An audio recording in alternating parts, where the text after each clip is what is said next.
So just as all of you are discussing your books, the fellow ELA teachers and I have our own discussion thread going for House on Mango Street. And I read through the 4 or 5 posts on there this morning, and I figured out that Mr. Ray Flab's response that you see here was probably the most sensible to respond to. Why? Because his main point was all about Esperanza's self-identity and personal image. And that's something that I've talked a lot about in my example reader responses this week. It's something that's been in the forefront of my mind as I've read. And so naturally, I figured that was the way to go. So what you want to do first is read through as many as you can on that thread for your book and decide which one you think is the most valuable to respond. And it's okay if someone else has already replied to it. You can have 3, 4, 5 replies to one post. That's okay. So don't feel like, oh, someone else already replied to it. I can't. No, you can reply to any one that you want. You can even reply someone else's reply, so to speak. But Mr. Ray Flab's post stood out to me. And so first thing I thought to myself as I hit that reply button is which sentence stem from the conversational move should I use to begin my post? And since I'm kind of rephrasing what he said about identity, I chose one from that first category. I went with the first one overall. What you said about personal identity is an interesting idea. That's the sentence stem. And it is fascinating how there is a generational difference between how they view culture as part of their identity.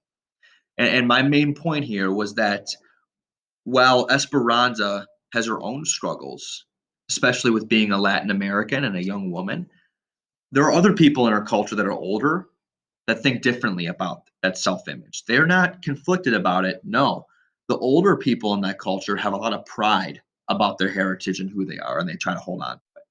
That's what I try to convey with my next few sentences, which is getting into my main point. While Esperanza, who is much younger, struggles with accepting whether her culture is a positive, especially considering how white visitors view them. Older Latinos in their community refuse to sacrifice parts of their culture. That's kind of my main point, sort of my thesis statement, my topic sentence, so to speak, what I most want my reader to take away.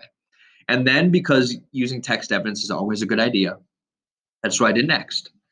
In the chapter No Speak English, the elderly Mamacita cries out in pain when her grandson starts to sing a Pepsi commercial in English, since she's so fearful of losing that cultural pride. She's worried about that younger generation being more assimilated to American culture and losing the essence of what it means to be Latino. It seems as though the older characters hang on to this cultural pride all they can, while younger community members like Esperanza and that little boy have thoughts about becoming more Americanized. And so Esperanza has her doubts about the pride that she should take in being Latin American. The young boy is seeing everything in English and subconsciously talking in English, singing in English. And the older generation is worried about that. So that main point I thought really added an element to Mr. Ray Flab's post. And now, if someone wanted to respond to mine, maybe they thought of another character from House on Mango Street that also was an older one that viewed their culture with pride, or maybe a younger one who had doubts about whether they should be proud of it. And so there's the opportunity there with where I left it for someone to respond productively to my post. Okay. So that's my example. Again, follow the same thought process that I did. Read through some of your classmates' posts. Think about which one would make the most sense to reply to. Decide which sentence stem best would start your reply. Try to get to 3 to 4 sentences and hit that post reply button so we can get a little conversation going about your book. I might chime in as well. I might jump into a few message boards and about my own thoughts over the course of the day as well. All right. If you have any questions about this, how to do it, what to respond to, um, reach out to me, email me. I'm here. Feel free to let me know if you have any difficulties finding it, finding where to post, explaining what to say from your book. I'm here with some suggestions. I'd be happy to guide you down that road. Okay. The last slide's upcoming next with a simple Google form, which will be your exit ticket for a day. So I'd like to quickly just elaborate a bit on that on the next slide, and then I'll let you get started. All right.